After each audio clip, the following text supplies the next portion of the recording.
Hello everybody, welcome to the Daily Sip. My name is Oliver. My mission is to bring you closer to organic Japanese green tea, and today we're going to dive into the next session of our mega sampler review. So today we're going to dive into a matcha, and today I have chosen the Marufuku Matcha. So this is a tea actually which is coming from the Marufuku tea company. It is a company which is situated in Shizuoka, and we were also visiting this site, or the production site actually, where they do put the tea into the packaging, and this was in the region of Shizuoka, and we were really able to kind of taste different teas. One was, for example, a hojicha, one was a matcha, a sencha as well, and we could even have a look at the production site itself, where they showed us on different storage. So it was quite a small house on different storage, and we kind of different levels, and on these different levels then they on one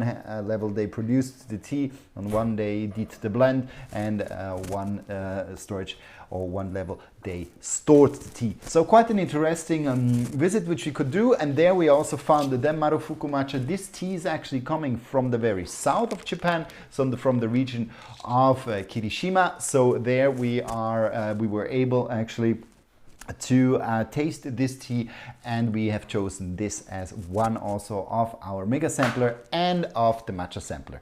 So when we look at this tea, what is actually the speciality of this? It is a blend, meaning that it is actually a mix between different cultivars, or so-called tea varietals, and they are actually mixed together here, in this case between Okumidori and Saemidori. As you might know, and you maybe have followed us for some time, is that Okumidori is a crossbreed between Yabukita and wild so-called Sairai cultivar. So this is a tea which is very much known for its round, smooth tones.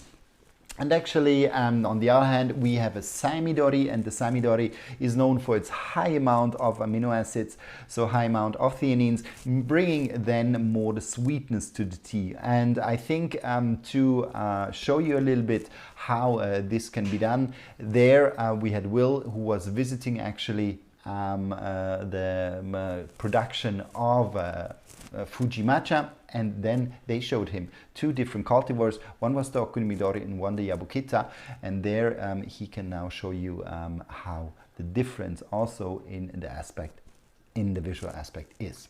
So here we have two different cultivars of matcha. Here you have the Yabukita, and here you have the Okumidori. What you'll notice about the Yabukita is it's much lighter color. It has a little bit more what's called shibumi, which is like a tartness, a little bit of a bitterness. And then here you have the Okumidori, which is much darker, much sweeter. But actually, the Yabukita is a much more common matcha in Japan. 75% of the tea plants produced in Japan are Yabukita cultivar. Good. So as you can see, the color is also a reason, but it doesn't have to be a color in terms of already between, for example, culinary so-called latte grade matcha and ceremonial matcha. So there you also have a separation, but this is mainly due to the fact that you have the first harvest and the second harvest, shading and non-shading involved. But when you go in ceremonial matchas, in between the cultivars, you have different taste profiles. So for example, what he showed you is the Yabukita, which is a little bit brighter, a little bit more stringent, a little bit more shibumi, so there's a little bit more kind of these fresher tones which are coming with it. Yabukita is a great cultivar in my opinion also to do a matcha latte. So if you only want to go for ceremonial grade, but you also want to have the ability to do a matcha latte from time to time, still have a nice kind of this vegetal flavor with it, this edamame flavor, then definitely you should go for Yabukita. If you only want to have a smooth and sweet matcha, then you're better off with an Okumidori or even with a Saemidori.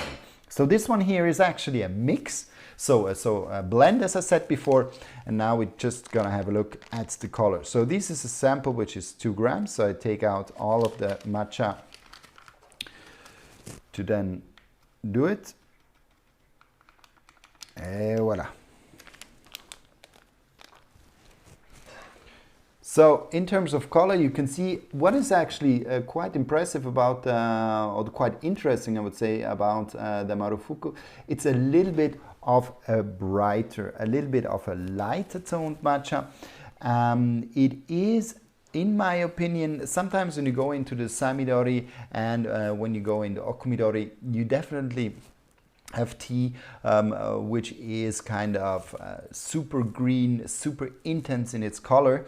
And here we actually have a blend which is not that bright in color. So you can definitely see that it's a little bit darker. So this tea of Marufuku is not a typical, in my opinion, it's not a typical Samidori Okumidori, because a little bit this darker color shows a little bit that this tea is a little bit lower kind of in its brightness and sweetness, and I expect a little bit more of earthy tones. So let's hop directly into it, and then I can describe you how this tea is. So first we take the matcha, put this 2 grams, so it's a very, very fine matcha. Sometimes you get a little bit more, also a little more of crumbs, but this one's super, super fine, super easy also to put through. The sifter, so you can see a very, very fine powder, super easy. So also something that's I'm experiencing more with this matcha.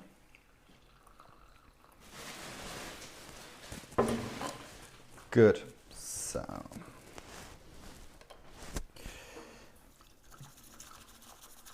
then we just whisk it in the W form.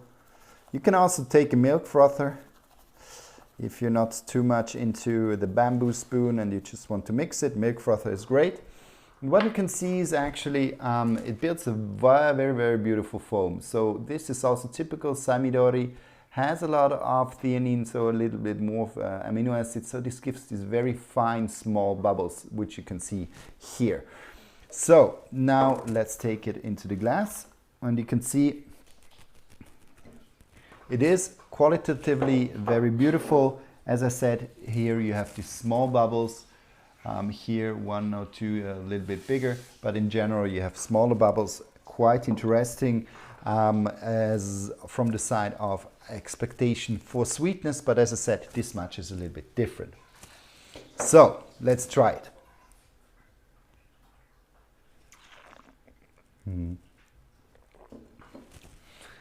So what you get with this matcha is, due to the fact that it is a little bit darker, it is a little bit kind of more earthy, round. I get nearly a little bit of chocolatey tones, but also you get a little bit of astringency with it. So it's not typical smooth, sweet and light, but this matcha definitely has kind of a twist around being kind of more full-bodied, more earthy, and even a little bit malty. So when you look at it also, when you go through our matcha sampler, you will see in color it's quite different versus the other matchas. It's darker, so you can really expect a different taste profile. What you have to be aware of is with this matcha as well, that you are experiencing also a little bit more of astringent tones that you normally get from an Okumidori and a Samidori. So all in all, still a very sweet and smooth matcha in the beginning, but in the aftertones, kind of the second taste notes, they're much more in this a little bit astringent way. They're much more, a bit fresher, a little bit more citrusy. So you kind of have a mix of kind of a smooth and round taste, and on the other hand, you have also a little bit of a freshness. So if you're looking for kind of a broad taste experience, this matcha can be quite interesting. It can also be interesting maybe to mix it a little bit with milk, and if it's too astringent for you, you can add a little bit of honey to it. But normally with ceremonial matcha, we advise you not to do it. But just if you want to taste it a little bit in a different way, this is also an option what you can do. So this is this. So the Marufuku Matcha, this is the color. And yeah, just a different matcha. We always try to give you an experience, kind of a different experience of different matchas. So this one is definitely quite an interesting one. So please let me know if you have ever tasted it, or give us feedback. And I hope you liked this video too. So wish you a great day. See you and bye bye.